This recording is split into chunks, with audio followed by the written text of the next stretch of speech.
ville comme il se doit.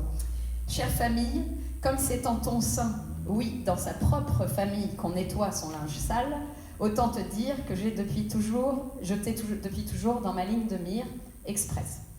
Que tu sois monoparental, homoparental, dysfonctionnel ou recomposé, je m'adresse à toi, chère famille, au sens large, sans aller non plus jusqu'à parler de la grande famille de l'Église catholique, par exemple, probablement la famille la plus compliquée de toutes, puisque personne ne procrée, mais où les pères s'appellent frères et où les mères des sœurs sont supérieures.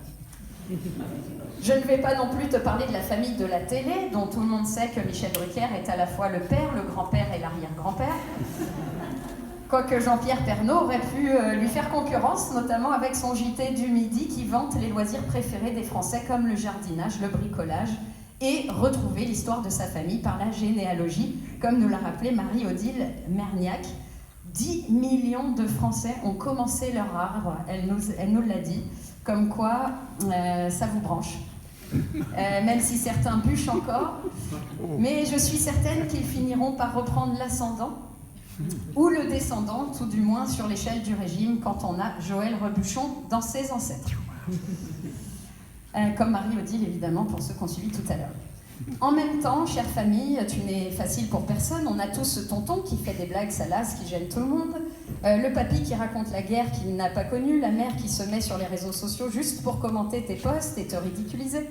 Le père qui, parce qu'il a gagné des sous, pense que tu lui dois tout. Et quant à la gentille tata un peu folle-dingue célibataire qui boit un peu trop et parle fort, c'est tout simplement moi. Et pas forcément la tata Janine dont parlait Élodie Damblot tout à l'heure. En revanche, s'agissant de l'ADN, Élodie, j'ai en ce qui me concerne, je pense, le même ADN que ma mère, si on part du principe que ADN signifie agaçante de nature. Oui, je viens d'une sacrée famille. Néanmoins, chère famille, merci d'avoir été la muse de Sigmund Freud, comme on en parlait aussi tout à l'heure, qui a pu ainsi créer le complexe d'Oedipe, beaucoup plus original et passionnant que le complexe du grand nez ou du gros cul. C'est ce que je pense. D'autant que j'aurais adoré que Freud puisse analyser les familles célèbres de notre époque, comme la famille Bélier, dont nous a parlé Yves, où on ne parle pas assez.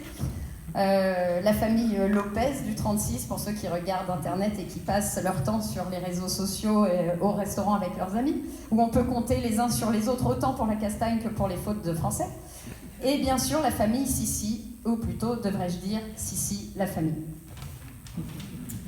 On connaît aussi les embrouilles entre frères mythiques, notamment Abel et Caïn, Rémus et Romulus, ou encore Moix et Moix. D'ailleurs, franchement, que tous ceux qui se plaignent de toi, chère famille, aillent en stage obligatoire de 8 jours dans la famille Moix, par exemple. À mon avis, ils en reviendraient plus détendus sur leur clan.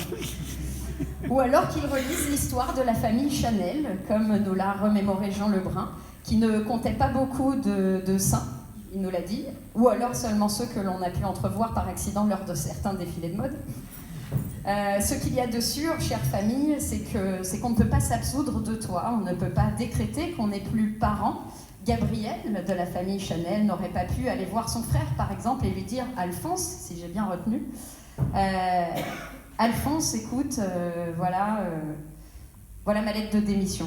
Voilà. On a eu des bons moments. J'ai beaucoup appris à tes côtés, mais je pense que j'ai besoin d'aller m'épanouir ailleurs. Je vais prendre une année sabbatique et ensuite aller peut-être m'occuper d'un autre frère, à Trouville cette fois-ci, et pas à Deauville. Comment on fait pour le solde de tout compte, Alphonse? Non, ça, c'est vrai qu'on ne peut pas le faire, même si parfois on a envie. Surtout quand on garde en tête cette phrase « famille rentée, famille ratée ».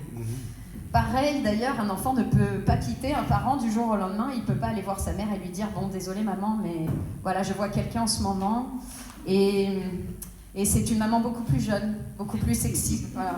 Je me sens plus vivant avec elle parce que tu sais, moi, les femmes de plus de 50 ans, ça c'est parce que je parlais de Yann Moix il y a quelques minutes. Non, ça non plus, on ne peut pas. Même si dans certains cas, pour ne plus avoir de parents, ça va loin, comme dans le cas de Jules César, puisque comme disait son fils Brutus, parricide, la bonne soupe. Et on ne peut pas non plus se défrère. Oui, parce qu'il y aura toujours un détective privé qui pourra un jour te rappeler à quelle famille tu appartiens, même si tu l'as enfoui dans les méandres de ton cerveau. Merci pour ce rappel d'Anna Castro. On a compris le message. Il ne faut pas fuir les problèmes ou attendre, comme disait Léo Ferré, qu'avec le temps tout s'en va. Il faut aller consulter et parler sur sa famille en bien ou en mal, mais en parler. Dans tous les cas, c'est difficile de te quitter, chère famille. D'ailleurs, c'est certainement pour ça qu'on parle de cellule familiale. Mais un jour, on finit par s'évader pour aller fonder ailleurs sa propre prison, enfin famille, pardon. Et puis un jour, on se rappellera, notamment grâce au cinéma et aux bonnes comédies comme celle que produit Yves Darando, que la famille, même si ça peut être pesant et parfois chiant par moments, voire déstructuré, c'est aussi beau et plein de moments de bonheur et parfois un vrai pilier. Même si de l'extérieur, on pourrait parfois entendre « mais c'est quoi cette famille ?» ou « c'est quoi cette mamie ?» Et on a envie de répondre « écoute, tais-toi, ça fait des millions d'entrées. » Voilà, c'est donc la fin de cette lettre, chère famille, et je vous souhaite évidemment à tous une très bonne fin de week-end en famille.